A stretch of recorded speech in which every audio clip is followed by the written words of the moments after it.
Ayam pembibit parent stock. Ayam pembibit adalah ayam yang dipelihara untuk menghasilkan keturunan dengan kualitas genetik yang setara atau lebih baik dari indukannya.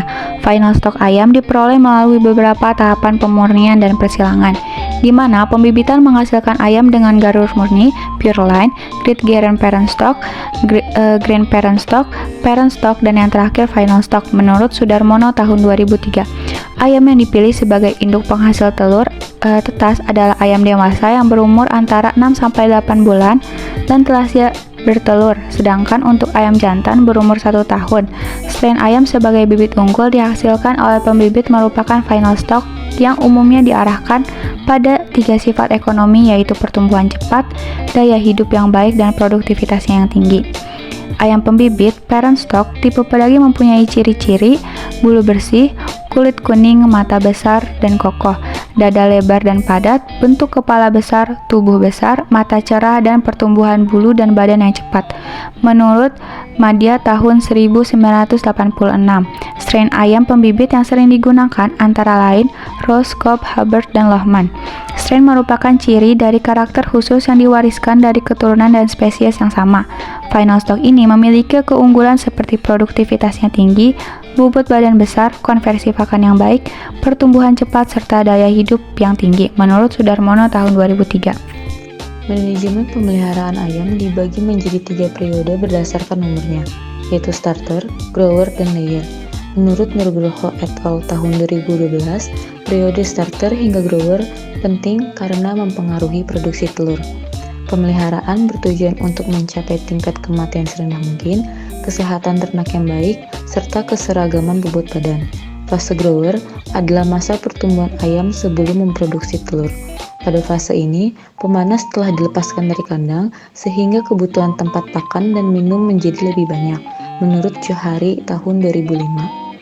Tujuan dari pemeliharaan pada fase ini adalah untuk mencapai bobot badan yang sesuai dengan target berdasarkan umur, serta mencapai tingkat keseragaman sekitar 80%.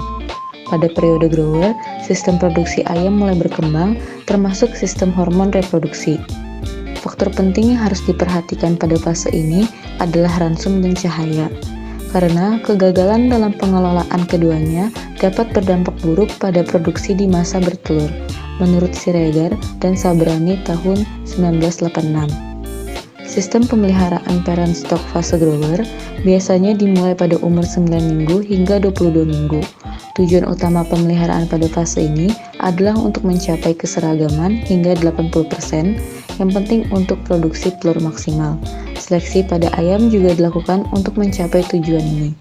Cahaya adalah bagian dari spektrum gelombang elektromagnetik yang mempengaruhi fungsi fisiologis bagian otak, khususnya hipotalamus, menurut Olan Rewaju et al. Tahun 2006.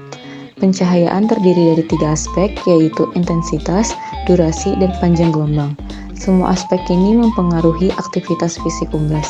Cahaya sangat penting dalam pemeliharaan ayam karena terkait erat dengan proses pertumbuhan dan produksi ayam, menurut Setianto tahun 2009. Perkandangan. Kandang berfungsi sebagai tempat ayam tinggal dan beraktivitas, sehingga kenyamanan kandang sangat mempengaruhi produktivitas. Kandang tipe closed house lebih menguntungkan karena memungkinkan kontrol angin yang lebih baik dibandingkan dengan kandang terbuka, menurut Susanti et al. 2016. Kandang ayam berperan penting dalam menentukan keberhasilan pemeliharaan, baik untuk ayam ras, kampung, maupun broiler.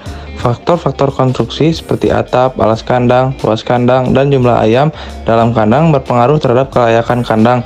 Kandang memiliki 2 fungsi utama, 1 fungsi primer sebagai tempat berlindung yang nyaman untuk menghindari stres, dan 2 fungsi sekunder sebagai tempat kerja peternak dalam memelihara ternak, menurut Murni 2009.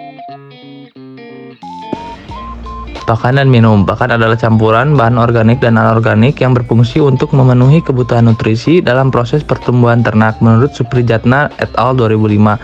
Ayam mengonsumsi ransum untuk memenuhi kebutuhan energi.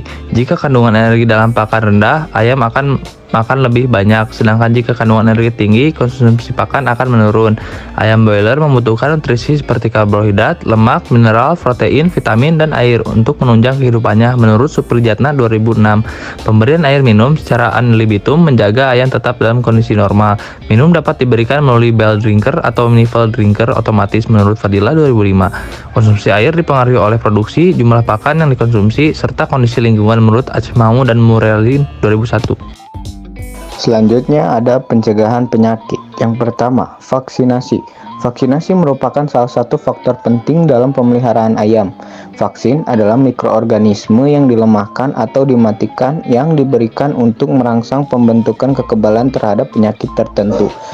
Vaksinasi dapat dilakukan melalui metode oral, subkutan, intramuskular, atau wingweb. Jenis vaksin yang umum digunakan antara lain vaksin aktif yang berisi mikroorganisme hidup tetapi telah dilemahkan. Yang kedua, ada sanitasi dan biosecurity.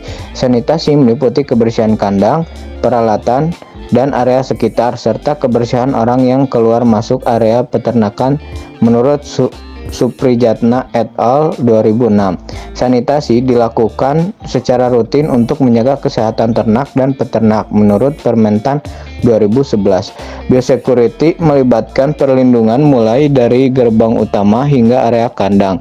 Program ini bertujuan melindungi kehidupan ternak melalui langkah-langkah seperti pemasangan pagar keliling, disinfektan, dan perlengkapan khusus. Menurut Winkel 1997, Segal dan Almond tahun 2008.